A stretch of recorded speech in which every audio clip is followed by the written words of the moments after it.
Welcome to the GSMC Business News Podcast, the show dedicated to keeping you up to date on all things concerning business, technology, and the stock market. Get a head start on the day as we keep you updated on the latest goings-on Wall Street, money, jobs, and technology.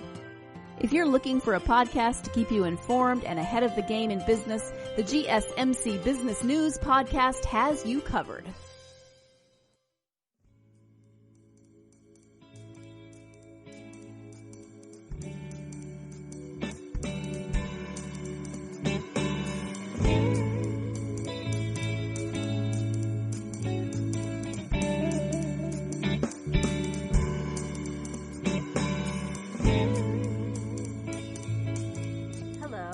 Welcome to the GSMC Business News Podcast, brought to you by the GSMC Podcast Network.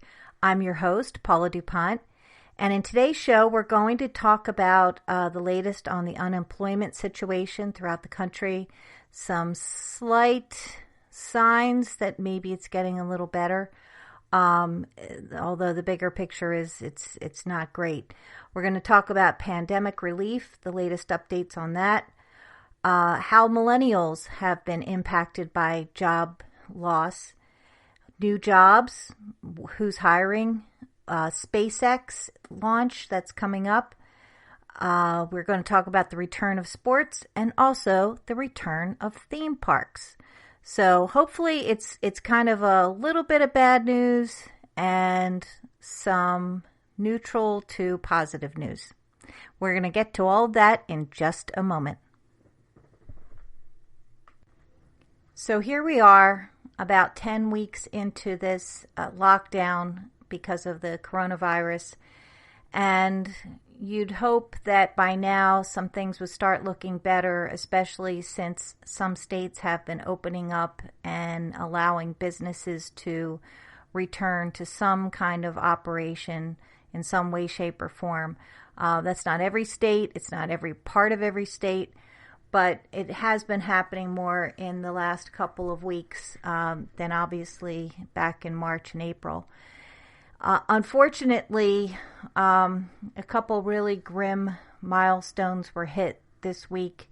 One of them being the fact that the U.S. has now gone over 100,000 deaths due to the coronavirus.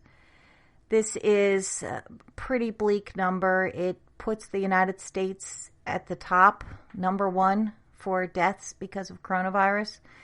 And I believe in Europe, there's maybe a collective 170,000 deaths. That's not small either. I mean, we're talking really big numbers here and individual lives.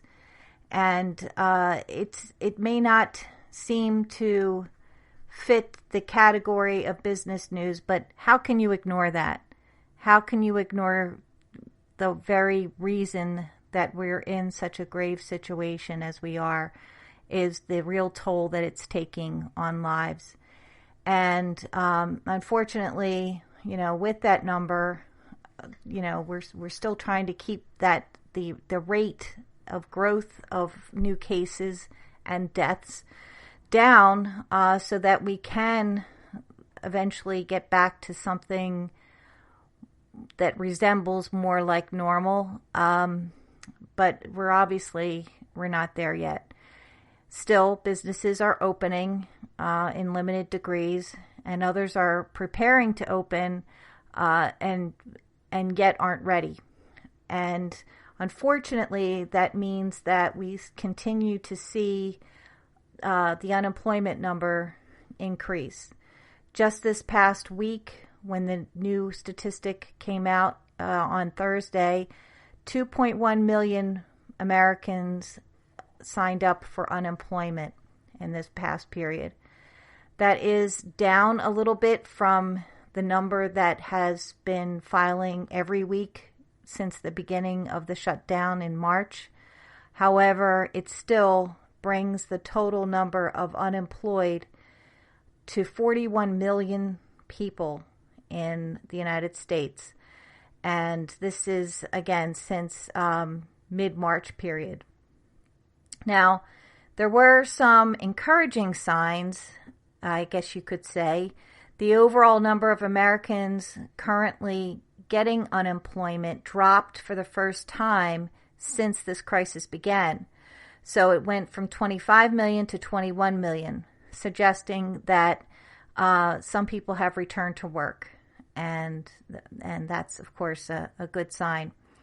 First-time applications for unemployment have fallen for 8 straight weeks as states gradually let stores and restaurants and other businesses reopen. But this figure about the collective total of unemployment is still very high, and something that is likely not going to look good when we get the May numbers.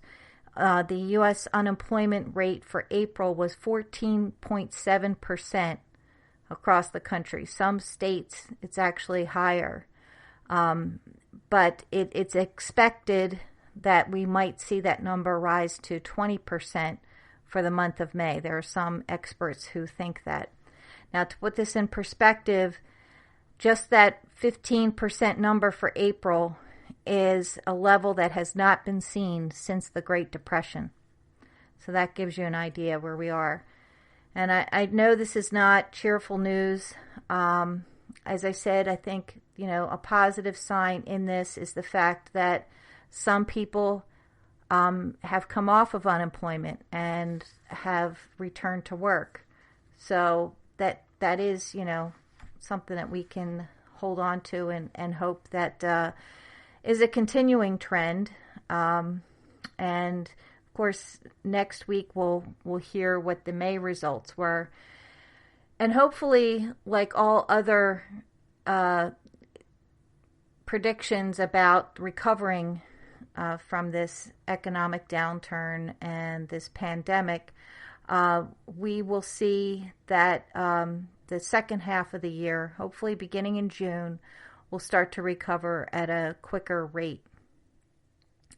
But, I think we know that several industries we expected were going to be harder hit than others. The restaurant industry, the hospitality industry, airlines. We knew that they would be hit, and they have been quite dramatically. But now we're starting to see even other industries laying off people. The insurance industry, for example, in Washington State, that was reported recently. And in New York State, they're seeing job cuts in information technology companies, which is surprising because we haven't really heard a lot about tech companies taking any kinds of hits. But it is happening. Other industries that are being affected, I mentioned before, airlines, but also aircraft manufacturers. Boeing, for example, is cutting more than 12,000 jobs in the U.S. And doing that through layoffs and buyouts. Also, EasyJet, European budget airline company, they are cutting up to a third of their 15,000 employees. American Airlines plans to eliminate about 5,000 jobs. Amtrak is looking to lay off about 20% of its 18,000 workers.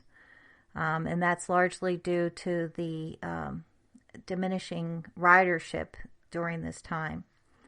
I'm wondering what will happen when ridership does come back. But that's one of those areas, though, that probably won't return to where it was before, at least for a good while, because of how crowded they typically would be. Nissan is also, the car manufacturer is also looking to cut jobs, I think about 3,000 jobs. And there are other automakers, too, that are having struggles. Not only them, but their suppliers. So, it does hit that whole supply chain when you say layoffs at the manufacturing level. So, sorry to say that there isn't better news to start this podcast, but hopefully the news gets a little bit better as we go along, And, we have to at least acknowledge where we are right now to know where we've got to get to and the improvements that we're seeing along the way. And there are some signs of improvement. So we're going to talk more about that when we come back after this commercial break. You really can't underestimate the importance of having the right creative work for your brand or your product. Whether it's a logo, a website, a book cover, or an ad campaign, you really need a quality design to make that big difference pop and deliver your overall engagement and success in a competitive market. That's where Design Crowd comes in. Design Crowd has over 750,000 designers from Sydney to San Francisco ready to help you with awesome creative ideas. They make crowdsourcing work for you. So if you need a logo or you're working on your creative branding, you can go to designcrowd.com and post a brief describing the design you need. And then within about 2 to 7 days, you'll receive up to over 100 different designs from designers around the world. Then you pick the best design and approve payment to the designer. So you're only paying for the design that you want. It takes a lot of the guesswork out of freelancing and out of crowdsourcing. And you don't have to be a huge company like Harvard Business School to use Design Crowd, although they have used it as well. You can start a project on Design Crowd for as little as $99. And if you go right now to designcrowd.com/health and wellness or enter the promo code health and wellness on their website, then our health and wellness listeners will receive up to $150 off of your design project. That's designcrowd.com/health and wellness or entering that promo code health and wellness. Are you looking for a podcast that gives you all of the latest news from the world of finance? Then check out the GSMC Financial News Podcast. We'll delve into the ups and downs of the stock market, changes in the economy, and news from the world of real estate and technology. From breaking news on the New York Stock Exchange, NASDAQ, or the overseas market, to updates on the bond market. If there's money to be made, we'll cover it on the GSMC Financial News Podcast.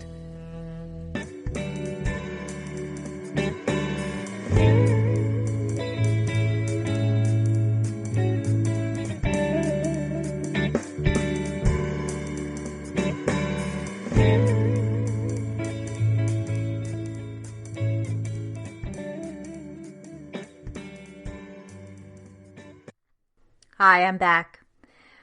I'm not sure that even the government or authorities and experts could have foreseen just how bad the unemployment situation would get and just how badly businesses would be affected and how long they would be shut down. When you go back a couple of months at the beginning of this, and I don't think anyone really had a sense of just how bad it was going to be. But there was obviously recognition it was going to be bad. And whether you agree or not with the approach, the government did step in early on to come up with stimulus programs and other incentives to help unemployed workers and to help businesses stay afloat. And, with the recognition it wasn't going to save everybody. It wasn't going to be able to save all businesses. And it wasn't going to be able to prevent job loss. Although I think there was a strong effort, in fact, a bipartisan effort to try to prevent complete economic devastation. And we know that in the form of some of the programs, the PPP, the Paycheck Protection Program, and what that was set up to accomplish in terms of helping businesses pay their bills, but also keeping people on the payroll, or at least having the ability to bring them back onto the payroll if they had already been laid off. So now we're at a point where hopefully we're coming to the end of this complete lockdown, and as cities and states are opening up, they're their businesses and livelihoods. As people return to that, they're still finding their way. People are still, obviously, as we talked about before, when you still have 2.1 million people applying for unemployment, and an unemployment rate that's going from about 15% to a predicted 20%. We're still a ways off from getting back to business as usual, or business as the new usual. And these programs, some of them are due to expire. And in fact, at this point, people have already gotten their $1,200 payment.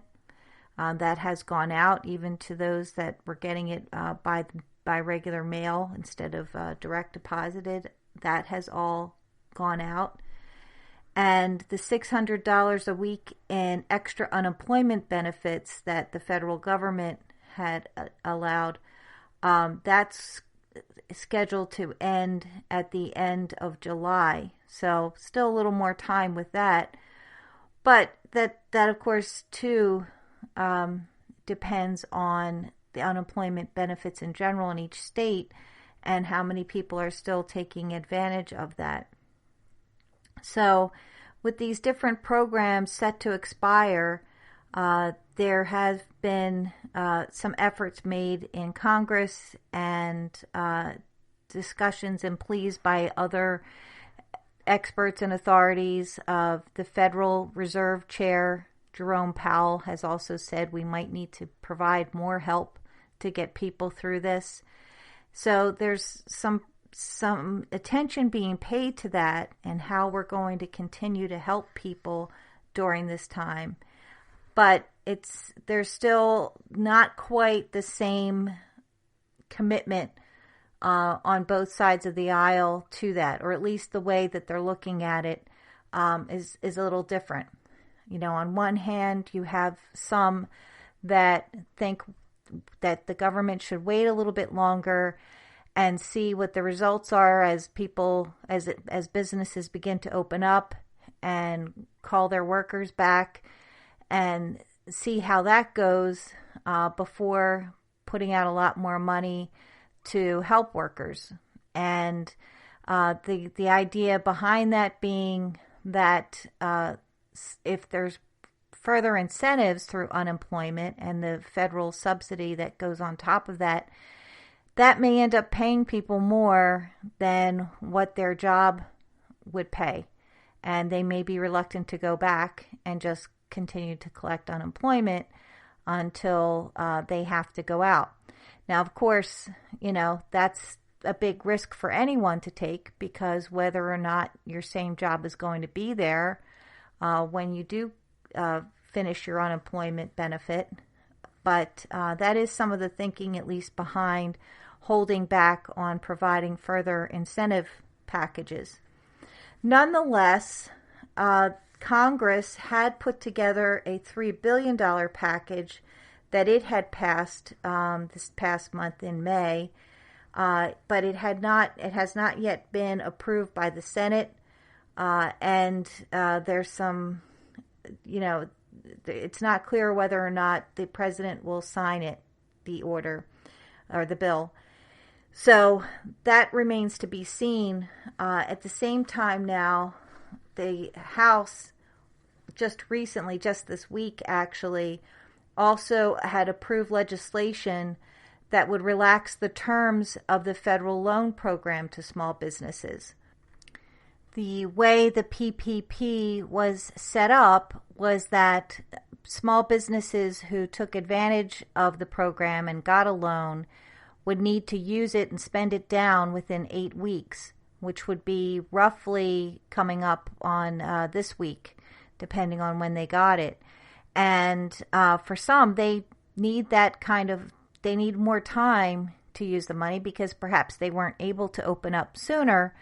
And now, they need an extension for that. And at least that's how the House sees it. And they had put together a bill that would extend the 8 weeks to allow companies to spend the money to a 24-week time period. Now, they also had said that companies who did not already apply for a loan but wanted to could do that from June 30th to December 31st. So they would change the deadline to apply from June 30th to December 31st. Now, of course, this still has to go through the Senate and the President, but that was some of the thinking there. Now, on the Senate side, they had already been working on something where they were also looking at extending the time period for spending the money, but to 16 weeks instead of the 24 weeks. So they still have to sort that out, and maybe there will be some compromise from both sides there on what that will look like. But at least there's a recognition that companies that sought the aid and want to be able to keep their businesses going may have been restricted by government policy in being able to start their business, and so they need a little more time to be able to put the money to good use and also to bring people back on the payroll. So that's something that's going to be coming up soon in Congress, and we'll see what happens there. So in our next segment after this commercial, we're going to talk a little bit about how millennials in particular have been impacted by the unemployment situation. So more on that in just a moment. You really can't underestimate the importance of having the right creative work for your brand or your product. Whether it's a logo, a website, a book cover, or an ad campaign, you really need a quality design to make that big difference pop and deliver your overall engagement and success in a competitive market. That's where Design Crowd comes in. Design Crowd has over 750,000 designers from Sydney to San Francisco ready to help you with awesome creative ideas. They make crowdsourcing work for you. So if you need a logo or you're working on your creative branding, you can go to designcrowd.com and post a brief describing the design you need. And then within about 2 to 7 days, you'll receive up to over 100 different designs from designers around the world. Then you pick the best design and approve payment to the designer. So you're only paying for the design that you want. It takes a lot of the guesswork out of freelancing and out of crowdsourcing. And you don't have to be a huge company like Harvard Business School to use Design Crowd, although they have used it as well. You can start a project on Design Crowd for as little as $99. And if you go right now to designcrowd.com/health and wellness or enter the promo code health and wellness on their website, then our health and wellness listeners will receive up to $150 off of your design project. That's designcrowd.com/health and wellness or entering that promo code health and wellness. Do you work in the world of marketing and advertising? Are you a media buyer or the owner of an agency? Have you been looking for a podcast to help stay on top of all the goings-on of those worlds?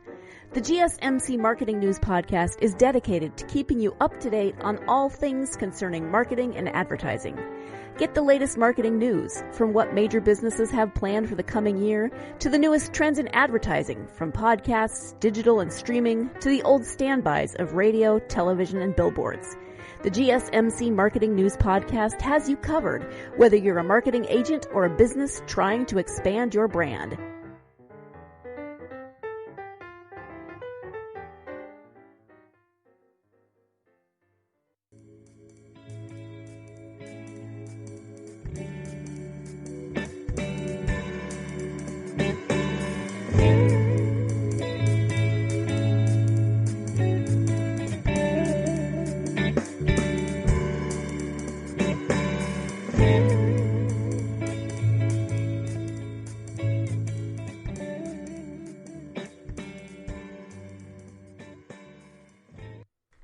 Okay, we're back.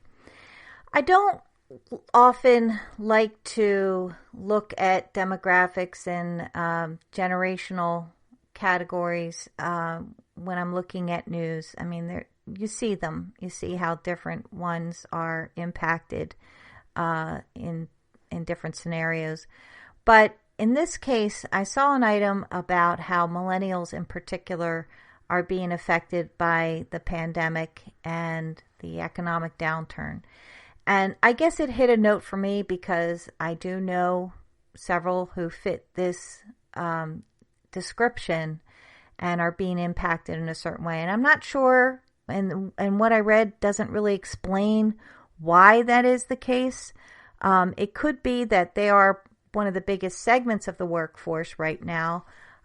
They're not, I don't think they are the biggest segment, but they are, obviously, they have been a growing number of the workforce as baby boomers retire, and Gen X is still around, obviously, and Gen Y is coming into the picture, into the workforce, actually is already in the workforce, and Gen Z is starting to get in the workforce. Some of them are graduating college and are out there already. So now that I've done plenty of generalizing and stereotyping that everyone will be thrilled about, back to the point here, and there is one, believe me, about millennials being affected by the pandemic.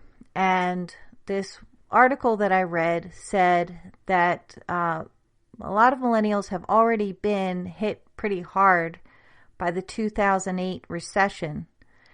And some are, still kind of regrouping from that. And now they have this huge economic downturn period, whatever you want to call it, contraction of the economy is another term. But millennial unemployment plunged 16% in March and April. And if you recall earlier, I said that the national average, I believe, is around 14.7% unemployment for the month of April. So it's trending a little higher for millennials. And for many of them, they're in their prime working years. And many are still carrying debt for their student loans and are trying to find ways to pay them without jobs, and it's a pretty tough situation. This report said that some millennials are tapping into their retirement savings at a higher rate, and they're delaying major life milestones like marriage, starting a family, owning a home. So that's kind of sad. I think that's sad. It would be sad for any generational group that would be impacted that way. I mean, it's not bad enough to try to make it through this tough period of time that we're all going through. And, it's a great time of uncertainty. And that in itself is tough enough. But then when you have to delay some of your life goals or the things that you want to do at the prime time in your life when you want to do them, it's really tough. So I hope that turns around. I mean, I hope it turns around for everyone who's unemployed, obviously. But I thought that was an interesting but sad piece of news, and I just wanted to share that. But on a more positive note, and I did promise you this was going to get a little more positive as we went on, I have a whole bunch of companies listed that are hiring. I mean, we're hearing obviously a lot about unemployment and that situation, and businesses that are closing or not reopening for business, though they're able to.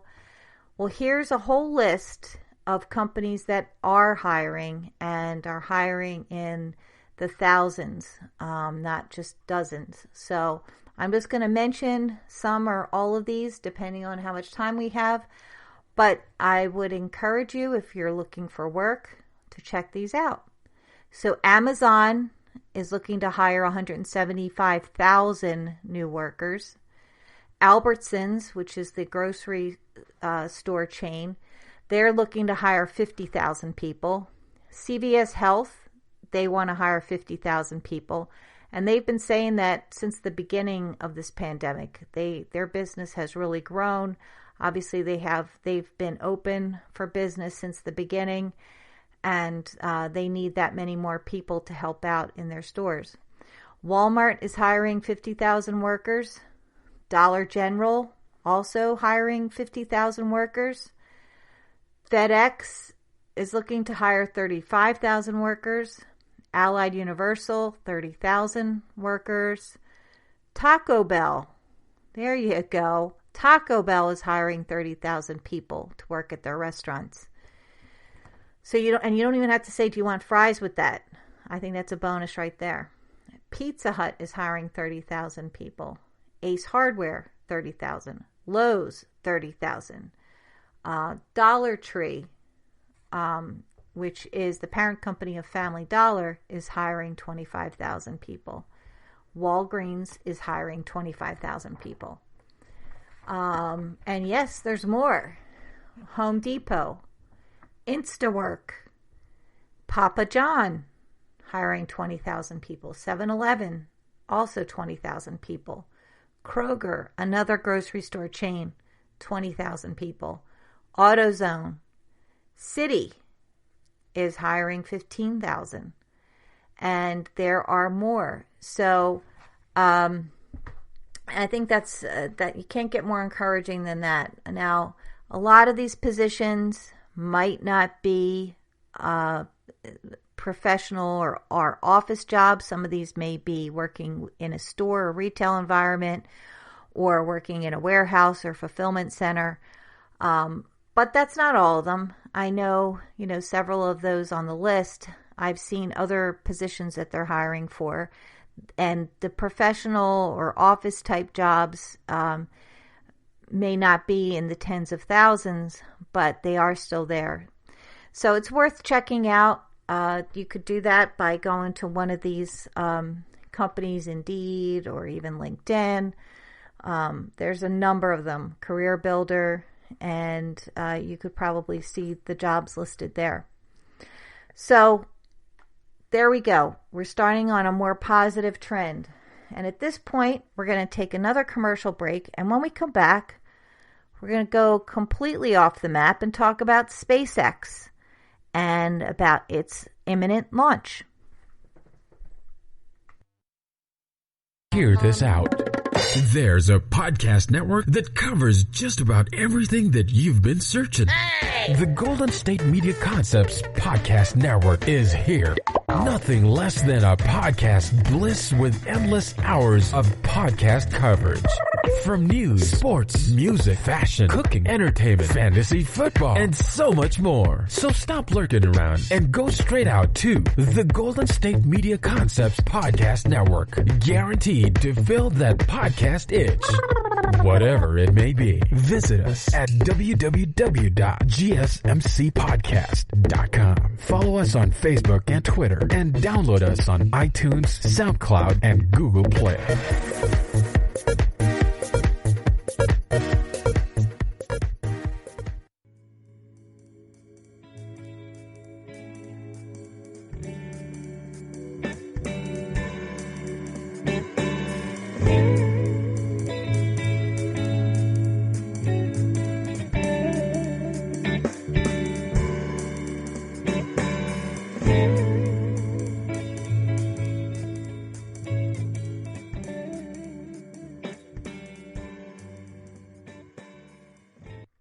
Hi, I'm back. And so far in this show, we've been talking about some pretty dire things and some milestones that just aren't so great. Talking about unemployment and the economy and job loss overall. And I mentioned at the end of the last segment that in this one, we're going off the map and we're going to talk about SpaceX. And the reason for that is because there's a pretty cool milestone that could be achieved, a very positive one, and I think a very exciting one if this all comes off as planned. Now, SpaceX is the Space Exploration Technologies Corporation, which is owned by Elon Musk, has been preparing for some time to be able to launch an aircraft into space with astronauts that would go to the International Space Station. And this is pretty significant. It's something that's been worked on. I believe it's been maybe 8 years or so in the making. And what makes this significant is that this would represent the first time a company ever flew commercially developed hardware carrying humans and linked up with the International Space Station. So the launch, or when this milestone might happen, is on Saturday, May 30th. And this is a rescheduling from Wednesday, when it was originally supposed to launch into space. However, the weather conditions made it prohibitive to do that, and so it was postponed until Saturday. And I believe President Trump was expecting to be there to watch the launch as well. So it's a pretty big deal. If SpaceX launches on Saturday, it will reach its goal, and it will mark a major shift in the U.S.'s space program, and the first time a human is launched from U.S. soil since 2011. It would also represent a long-awaited milestone for NASA, and would be a major coup for SpaceX and, of course, its founder, Elon Musk. Now, the SpaceX craft is called the Crew Dragon capsule, and it features the latest in automation and actually apparently looks a lot like the dashboard of an electric car.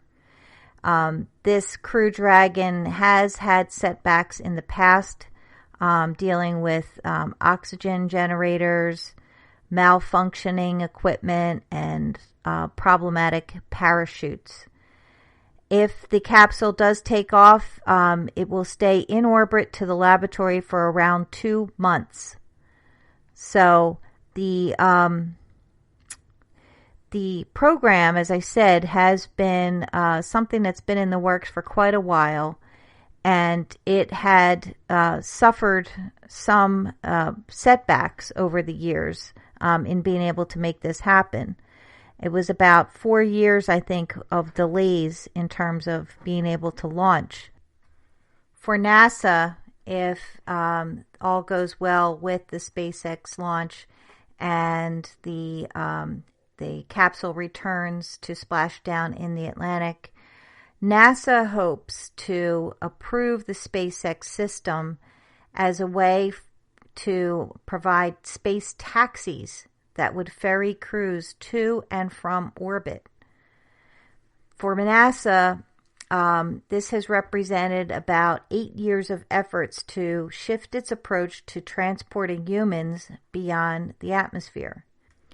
Now, NASA has been trying for some time to find a way to shift away from government-backed aerospace or the equipment, and be able to partner with the private sector to be able to develop the spacecraft. And of course, SpaceX and Musk's own goals seem to align well with that idea. So having the fact that we do have a U.S.-based company that could be producing this type of spacecraft would mean that we wouldn't have to piggyback on Russian rockets as we have been doing in recent years. The other thing is that what makes this somewhat significant is that some are saying this is as big a milestone as those back in the 60s, the mid-60s, with the Gemini missions and the Apollo moon landing and those major historic moments, because of the fact that it involves an independent private sector partnership. So lots of exciting developments there. And I guess the bottom line, too, of what makes this so exciting is putting humans into space. I mean, we know that there have been many unmanned missions out to space and the International Space Center. But when you start to put people out there, it takes on a whole other degree of excitement. So one other thing, if you've been wondering how it is that the SpaceX team has been able to work on this during this time, during the pandemic, because as you might imagine, there had to be a lot of prep and around-the-clock kind of work being done. SpaceX operations was considered essential by the government, so their work has largely been uninterrupted even during the pandemic. So, encouraging news, and hopefully all will go well on the launch on Saturday, and we will have a new milestone to look forward to. Now, in our next segment after the commercial, we're going to talk about the return to sports and kind of give a status update of where we are with that. I mean, we're not quite there with etched in stone starting times, starting dates, but we have some progress to report, and we're going to get to that in just a moment. Are you tired of the same old news? Are you sick of the seemingly endless political spin and negativity? The GSMC America Still Beautiful podcast is a weekly news podcast covering all the top positive and uplifting news stories. We cover stories that will inspire, uplift, and remind you of the good in the world. Tune into the Golden State Media Concepts America Still Beautiful podcast to get all the great and positive news stories of today. Download the GSMC America Still Beautiful podcast on iTunes, Stitcher, SoundCloud, Google Play, or anywhere you find podcasts. Just type GSMC in the search bar.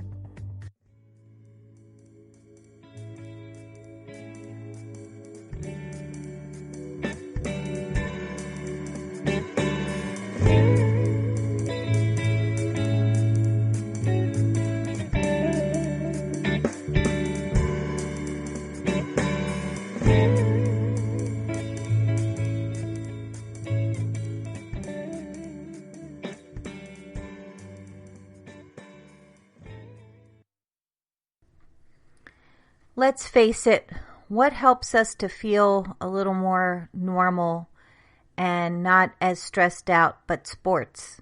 At least watching it on TV or getting to go to a ballpark or stadium. Those are things that we've all been missing a lot, or a lot of us have, maybe not everybody.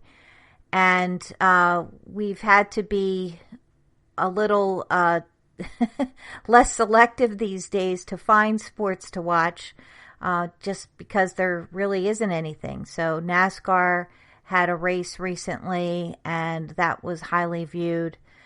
Last weekend, on Memorial Day weekend, there was a charity golf tournament with Phil Mickelson, with Tom Brady. That was the team, Phil Mickelson and Tom Brady, and Tiger Woods and Peyton Manning. And they managed to raise $20 million for coronavirus relief. And that event, if you want to just tune in and watch, a highly paid athlete or football athlete with a professional golfer, and marvel at the fact that an athlete can play many sports very well, apparently. If you watched that, you were one of 5.8 million viewers that watched that. But I think for many people, they're waiting to turn the TV on for either baseball, football, basketball, hockey, and with the exception of football or football training, the other sports obviously have been on hold since the beginning. There was, related to this, there was some interesting news that came out recently that the governor of Texas said that starting on May 29th, and that's probably today when you're hearing this, Sports fans could attend games at outdoor venues in most counties in Texas. And that's as long as the occupancy is limited to 25%. Fans cannot attend indoor sporting events there yet. So that is probably the start of what we'll see in other states over time. Governor Brian Kemp of Georgia said that amusement parks, traveling carnivals, and water parks could open June 12th. And in California, more than a dozen Indian casinos said that they were going to reopen. Actually, they reopened last week, several of them. So, not that you would necessarily put those things in the category of sports, but it gives you an idea for these large type venues of when they're opening up. But I thought it might be good to talk about where we are, kind of a quick snapshot of the different sports right now and where things are. A lot of them, well, not a lot of them, but some of them are in negotiations still. And it's getting near the time they thought that they would come back. So not sure how that's going to work out. But the NBA, though, is looking to return in July. And they expect that there will be a decision either way within the next 2 weeks. And what that would look like is you would have a fanless tournament, and it would be held at Walt Disney World in Florida. And we'll talk about that a little bit more later in another segment about Disney World. But apparently, what that would look like is all of the players would stay there at the resort, and they would all play there in the arena, and there would, as I said, there would be no fans there. So, presuming, of course, that it would be televised.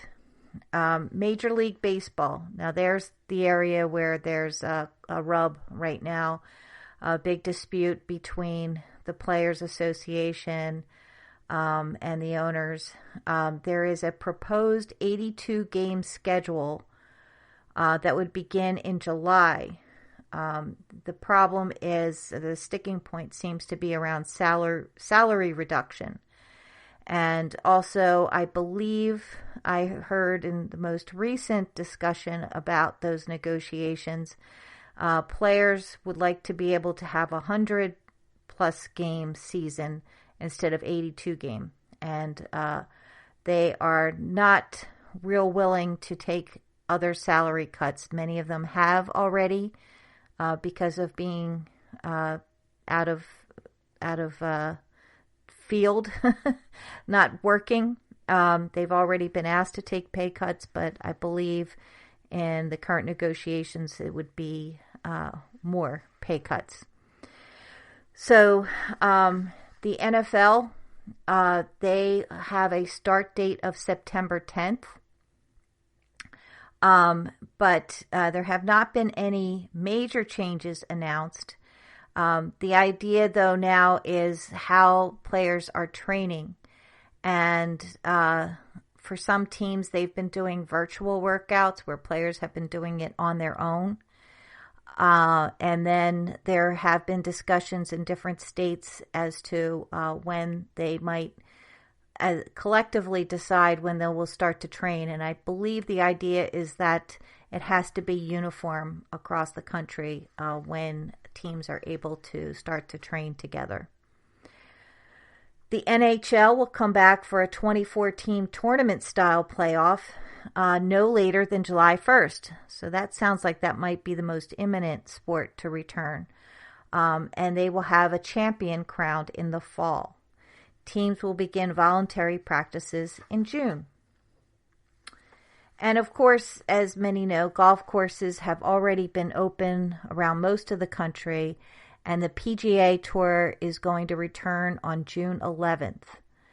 And that's going to be at the Charles Schwab Challenge in Fort Worth, Texas. The LPGA tees off on July 23rd. So that's the latest in what's happening with sports and sports news. Stay tuned, and hopefully we'll have things more nailed down in a future podcast.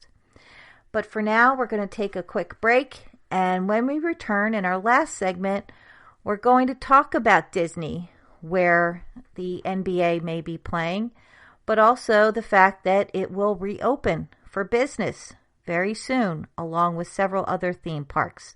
So we're going to talk about that in just a few moments.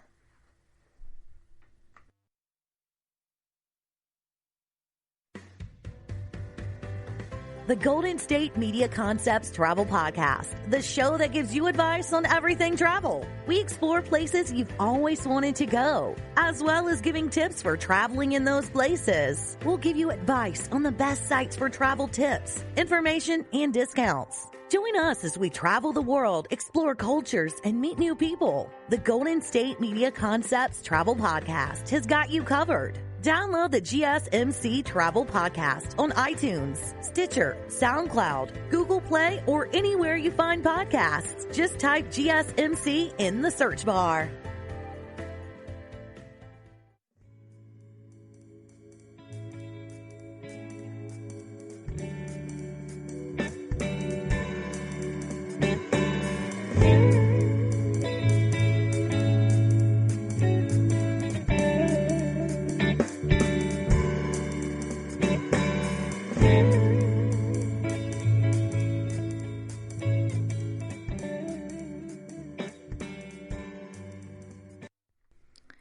Well, you may not be able to go into a stadium or ball field and watch a game live anytime soon. And I'm sorry. I'm sorry to deliver that news, although you probably have heard it elsewhere.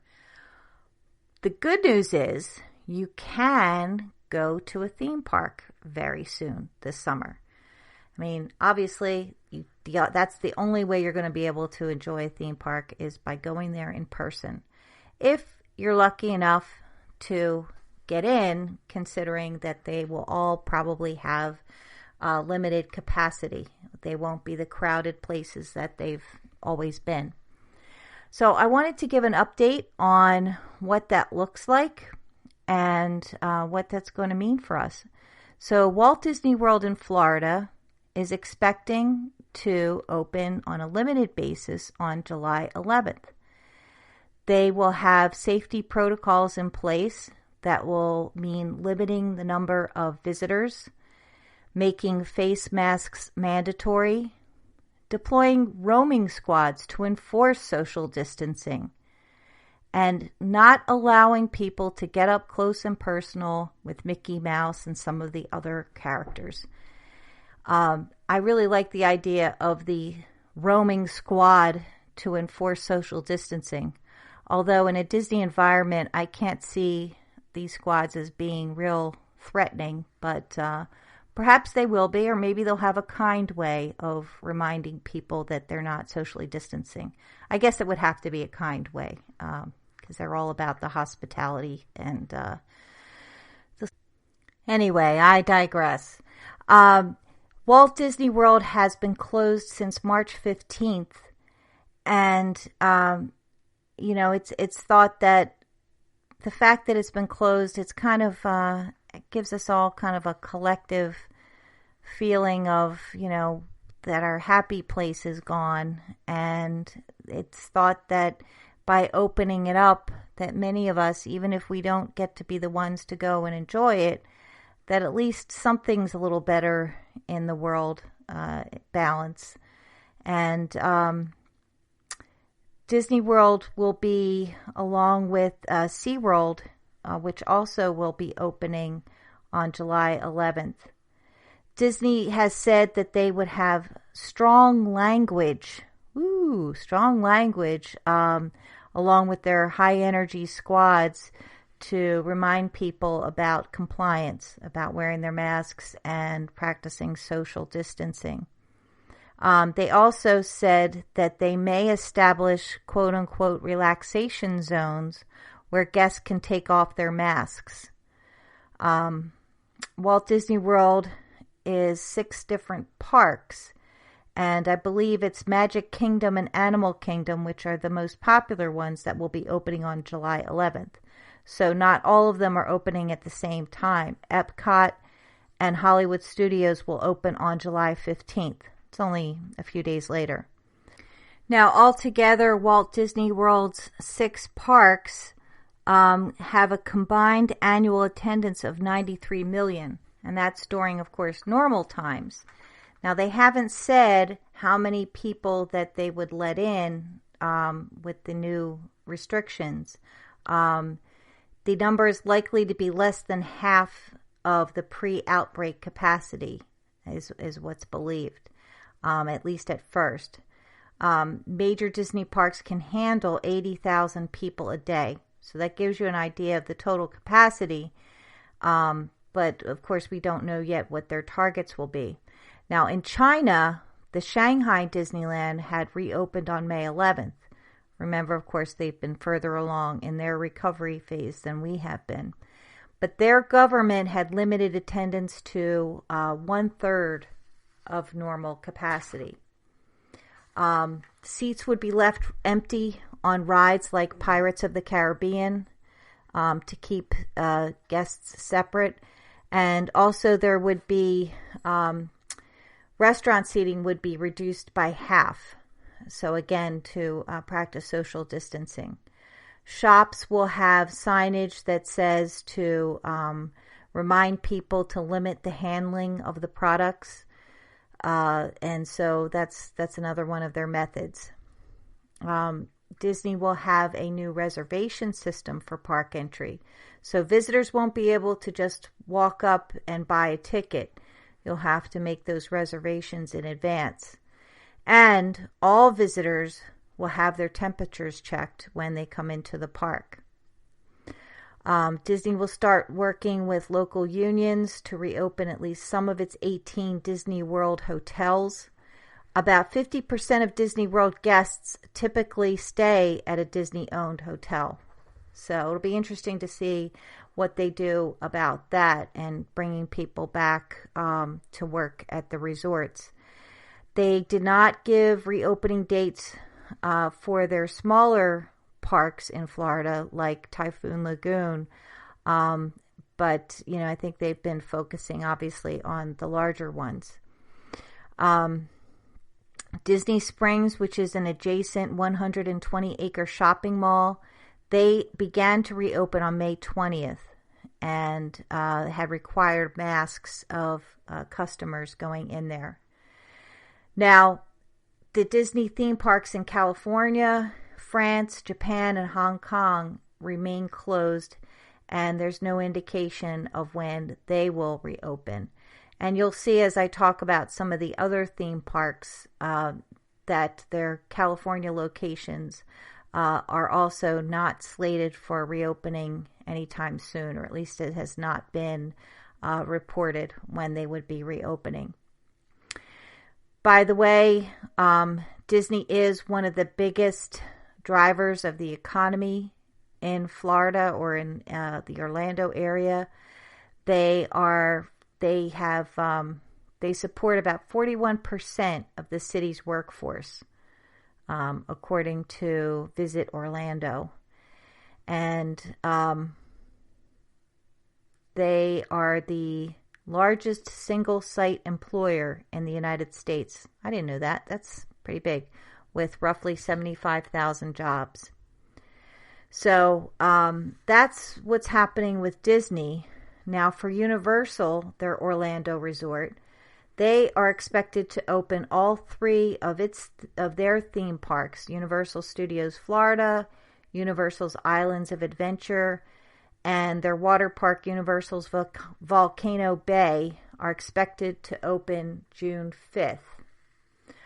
When people go there, they'll be required to wear masks and have mandatory temperature checks when they come in. Those with a temperature of 100.4 or higher will not be allowed to enter.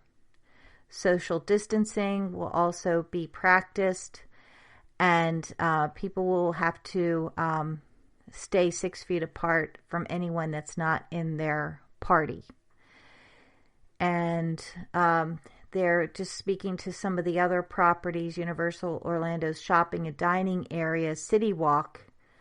They opened actually earlier in May, and with some of those same precautions in mind. Remembering that Florida opened early. They were one of the earlier states to open up.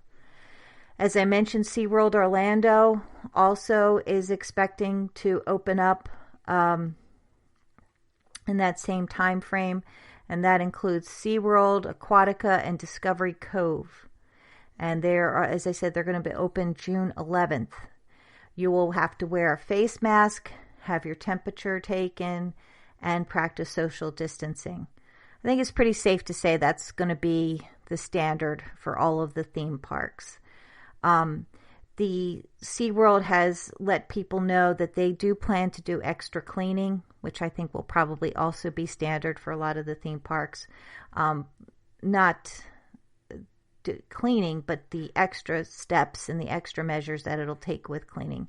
And also they are going to be putting up plexiglass barriers between employees and guests in those areas where there isn't a cashless option to use.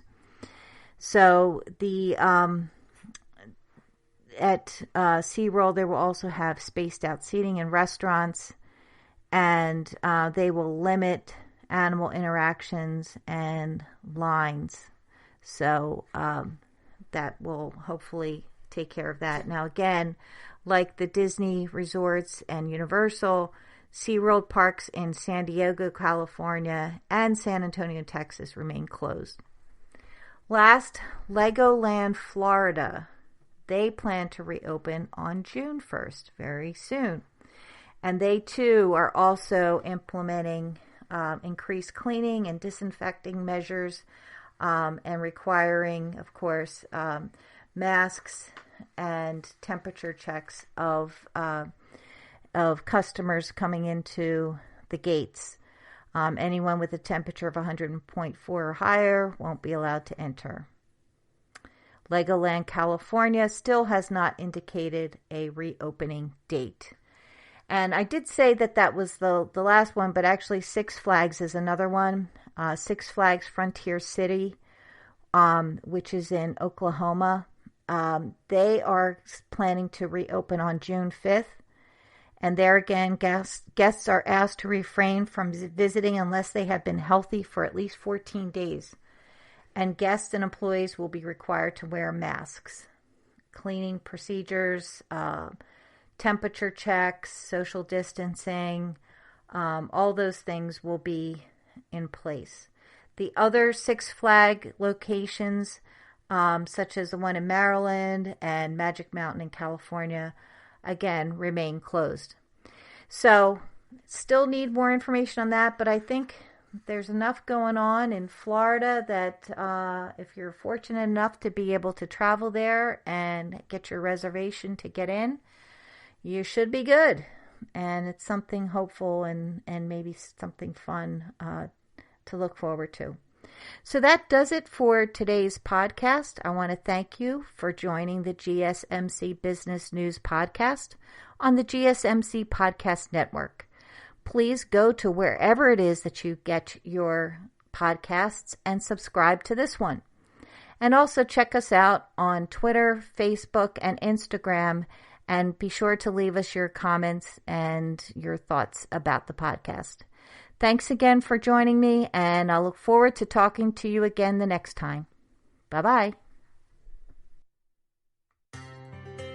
You've been listening to the GSMC Business News Podcast, part of the GSMC Podcast Network. You can find this show and others like it at gsmcpodcast.com. Download our podcast on Apple Podcasts, Stitcher, SoundCloud, and Google Play. Just type GSMC into your favorite podcast app to find all of the shows from the GSMC Podcast Network. From movies to music, from sports to entertainment, from business news to weird news. Please subscribe to the podcast and follow us on Twitter and Facebook. Thank you, and we hope you have enjoyed today's podcast.